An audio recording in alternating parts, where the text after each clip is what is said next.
بسم اللہ الرحمن الرحیم اللہم صلی علی محمد و آل محمد وعجل فرجهم ولنا اعداءهم۔ سب سے پہلے امام زمان علیہ السلام کی خدمت اقدس میں اور پھر تمام مومن و مومنات کی خدمت میں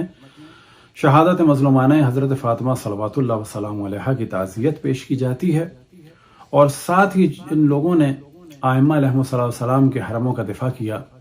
اور خصوصاً عراق میں کیا شیعہ کیا سنی ان کی جان مال و عزت و آبرو کا دفاع کیا، ان کی مظلومانہ شہادت کی تعزیت امام زمان علیہ السلام کی بارگاہ میں پیش کی جاتی ہے۔ خداوند تبارک و تعالی تمام شہداء کو امام حسین علیہ السلام کے ساتھ محشور فرمائے، ہمارے دشمنوں کی سازشوں کو ان کی جانب پلٹائے، ہمارے دشمنوں کو آپس میں مصروف رکھے، ہمارے دشمنوں کو ایک دوسرے کے خون بہانے میں مصروف فرمائے۔ جب بھی شہادت کا نتیجہ نکلتا ہے تو بلا شک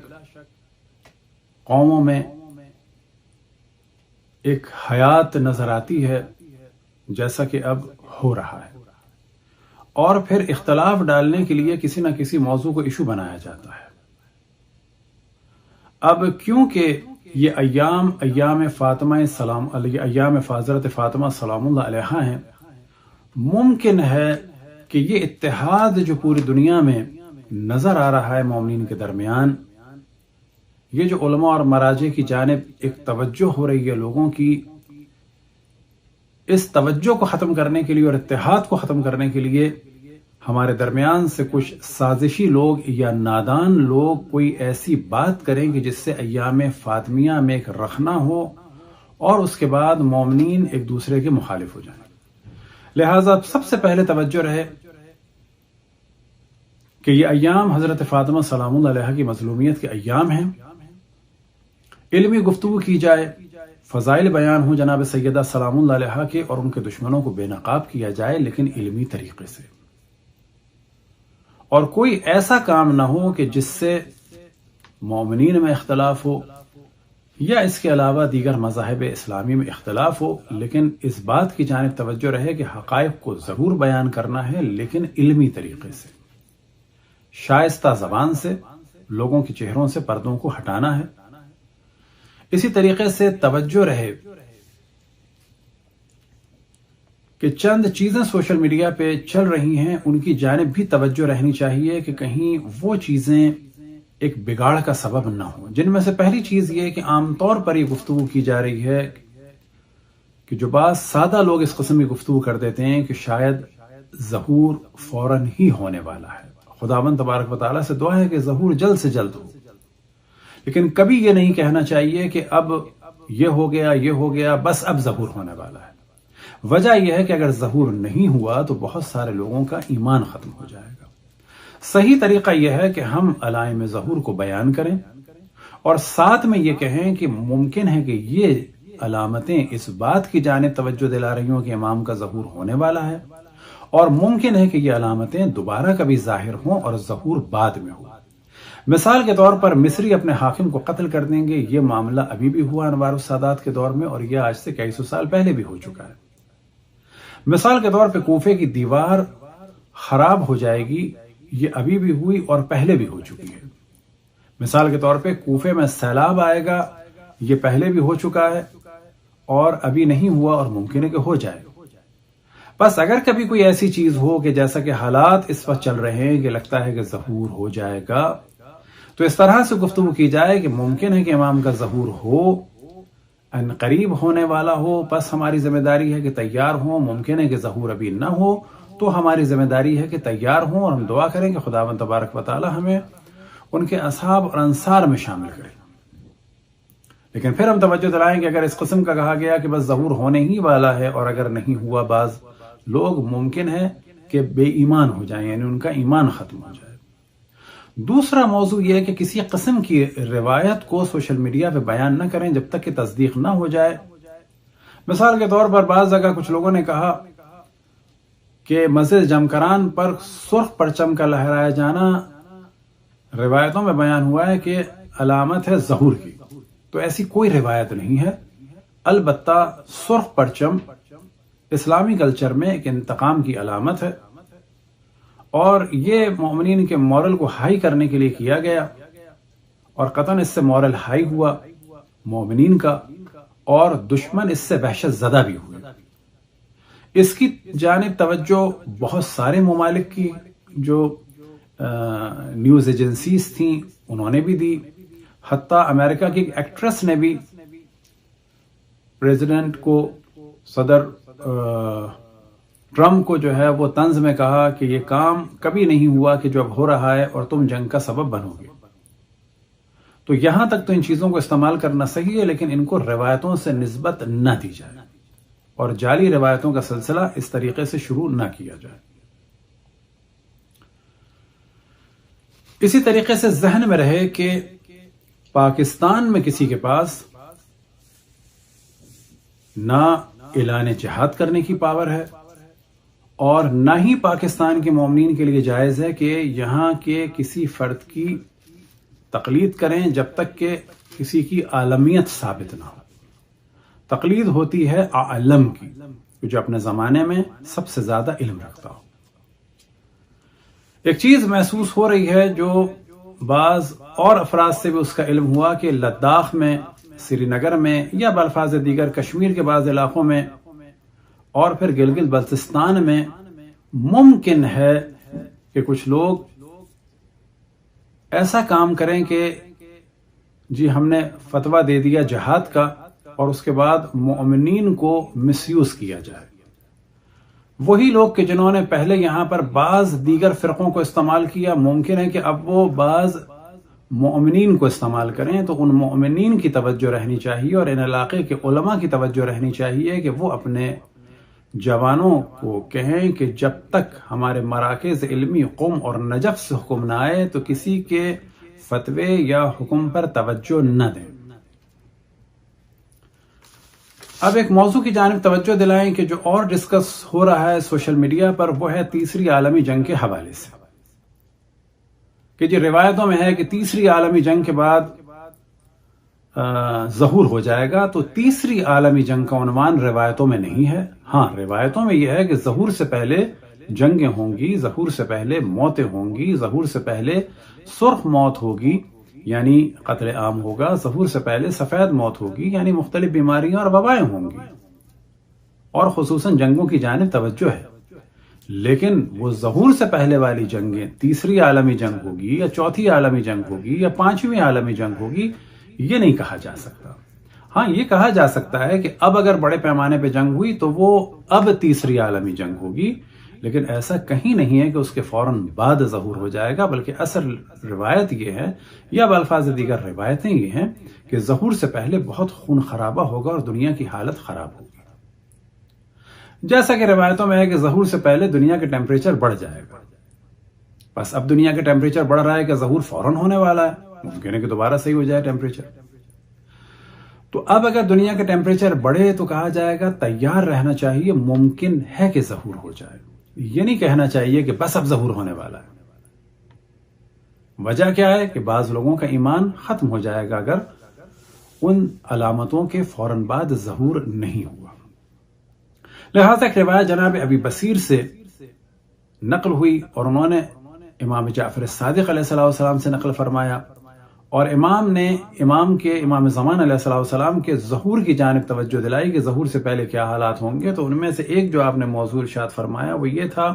لا یکون ھذا الامر، یعنی ظہور امام زمان علیہ السلام نہیں ہوگا۔ کب تک نہیں ہوگا؟ حتی یذهب ثلث الناس، یہاں تک کہ 2/3، یعنی اب اگر 2/3 سے مراد کیا کہ اگر اس زمانے میں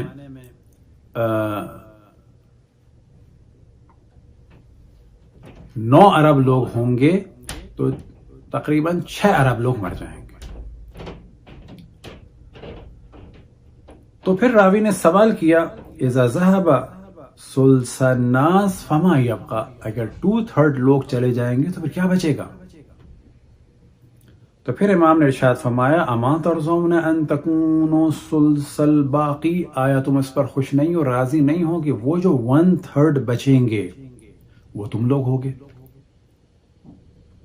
اب یہاں پہ کہا جا سکتا ہے تم لوگ ہوگے سے مراد ان اکثریت تم لوگ محفوظ رہو گے۔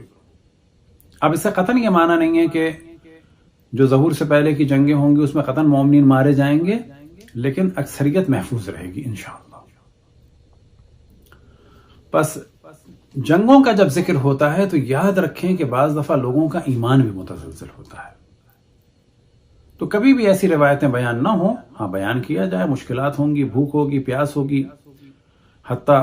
بعض جگہ روایات میں نقل ہوا وَلَا نَبْلُوَنَّكُمْ بِشَيْءٍ مِّنَ الْخَوْفِ وَالْجُوعِ وَنَقْصٍ مِّنَ الْأَمْوَالِ وَالْأَنفُسِ وَالثَّمَرَاتِ،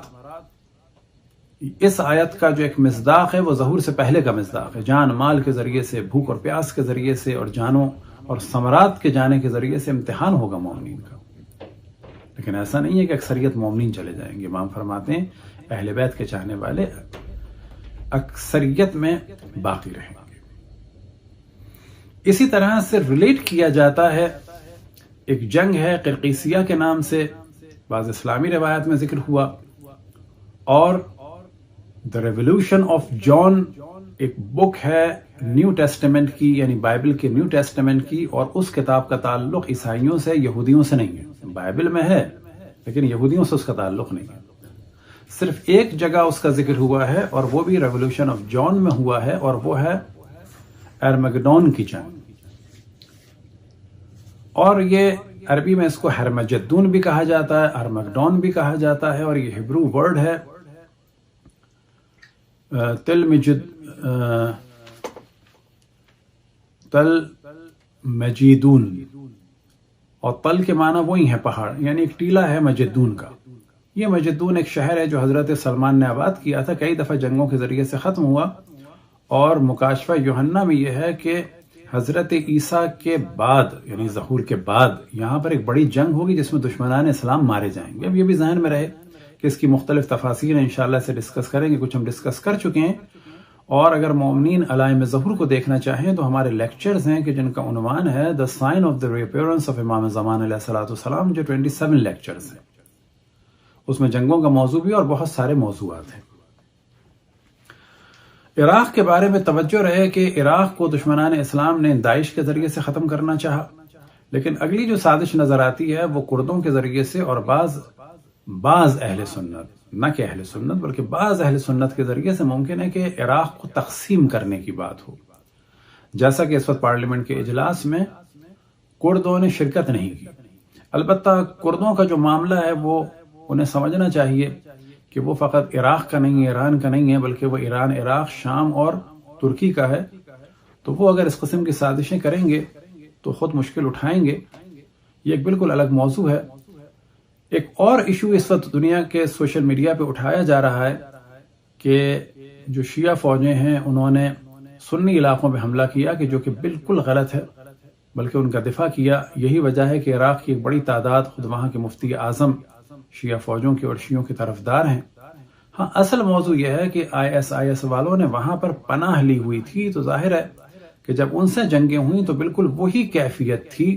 کہ جو سوات کی تھی، یا وہی کیفیت تھی کہ جو ناردرن بعض وزیرستان وغیرہ کی تھی، کہ جب آرمی ان کو مارتی تھی دہشت گردوں کو، تو میڈیا یا ہمارے وہابی حضرات یہ کہتے تھے کہ جی یہ مسلمانوں کو مارا جا رہا ہے۔ اب ظاہر ہے جب ان دہشت گردوں سے مقابلہ ہوتا ہے تو بالکل جس طرح پاکستان آرمی نے دہشت گردوں کو مارا، تو اس میں ممکن ہے کہ بعض بے قصور بھی مارے گئے ہوں، ظاہر بے گھر بھی ہوتے ہیں، تو یہی بالکل کیفیت تھی عراق کی، ورنہ وہاں پر شیعہ سنی موضوع نہیں ہے۔ اور الحمدللہ اس وقت تمام دنیا میں ایک بلاک کی صورت سے اٹھ رہی ہے، اور پہلا موضوع وہ یہ کہ تمام دنیا کے مومنین میں اتحاد ہوا ہے، اور توجہ دلائیں کہ ایام فاطمیہ میں کوئی ایسی بات کوئی شخص نادان ایسی نہ کرے کہ جس سے مومنین میں اختلاف ہو۔ عزاداری جناب سیدہ کو کوئی چھیڑ چھاڑ نہ کرے، غم جناب سیدہ پر کوئی کسی قسم کا اعتراض نہ کرے، کیونکہ یہ جو ایک انسجام اور ایک وحدت ہوئی ہے مومنین میں، یہ ختم نہ ہو۔ پھر دوسری جانب یہ توجہ رہے کہ جس ہستی کا ہم انتظار کر رہے ہیں، اس ہستی کی بارگاہ میں سب سے زیادہ اگر کوئی کارآمد توسل ہے، سب سے زیادہ اگر کوئی کارآمد واسطہ ہے، تو وہ جناب سیدہ سلام اللہ علیہا کا ہے۔ بس امام زمان علیہ السلام سے قربت کے لیے جو بہترین ذکر ہے اور بہترین ورد ہے وہ ہے جناب سیدہ کا ذکر۔ امام زمان علیہ السلام سے قرب کا جو ایک بہترین طریقہ ہے وہ ہے جناب سیدہ کی محبت اور جناب سیدہ کی عزاداری، اور اس جانب توجہ دلائیں کہ حقائق کو علمی طریقے سے بیان کیا جائے، دشمنان اسلام کو علمی طریقے سے بالکل عیاں کیا جائے، دنیا کے حالات کی وجہ سے یا کسی بھی وجہ سے نہ تاریخ میں رد و بدل کیا جائے اور نہ کسی قسم کی تحریف کی جائے۔ اگر کوئی تاریخی موضوع کو بیان کرنا نہیں چاہتا تو وہ بے شک بیان نہ کرے، لیکن کسی بھی سیاسی عنوان سے کسی بھی عنوان سے تاریخ کو مسخ نہ کرے اپنی خواہشات کے مطابق یا اپنے ارد گرد افراد کو خوش کرنے کے لیے، نہ جناب سیدہ کے فضائل میں کمی کرے اور نہ جناب سیدہ کے دشمنوں کی خباثتوں پہ پردہ ڈالے۔ ہم نے عرض کیا وہ اگر جرت نہیں رکھتا ان کے دشمنوں کو ڈسکس کرنے کی، وہ نہ کرے سے مراد یہ ہے کہ بہت ساری چیزیں ان دشمنوں کے بارے میں وہ ڈسکس نہیں کرنا چاہتا، نہ کرے، لیکن ان کے دشمنوں کا دفاع نہ کرے، تاریخ کو نہ پلٹے۔ جس طرح سے پاکستان میں کچھ عرصے پہلے ہوا کہ جناب مختار کے نام پر مومنین میں اختلاف ڈالا گیا، تو کہیں ایسا نہ ہو کہ اس وقت جو تمام دنیا کے مومنین میں ایک اتحاد ہوا ہے وہ جناب سیدہ کی شہادت کے عنوان سے یا ان کے دشمنوں کے عنوان سے کسی قسم کا اختلاف ہے۔ بس دعا ہے کہ خداوند تبارک و تعالی ہم سب کو جناب سیدہ سلام اللہ علیہا کے صدقے میں توفیق عطا فرمائے کہ ان کے فرزند امام زمان علیہ السلام کی بارگاہ میں ہماری عزت ہو جائے، کچھ آبرو ہو جائے، وہ ہمیں قبول کر لیں اور ہم پر ایک نظر کرم فرمائیں۔ اگر ہماری اس زندگی میں ظہور ہوتا ہے تو دعا ہے کہ ہم ان کے خدمت گزاروں میں سے ہوں، اور اگر ہمارے بعد ظہور ہوتا ہے تو دعا ہے کہ ہمیں دوبارہ زندہ فرمائے اور ان کے خدمت گزاروں میں سے قرار دے۔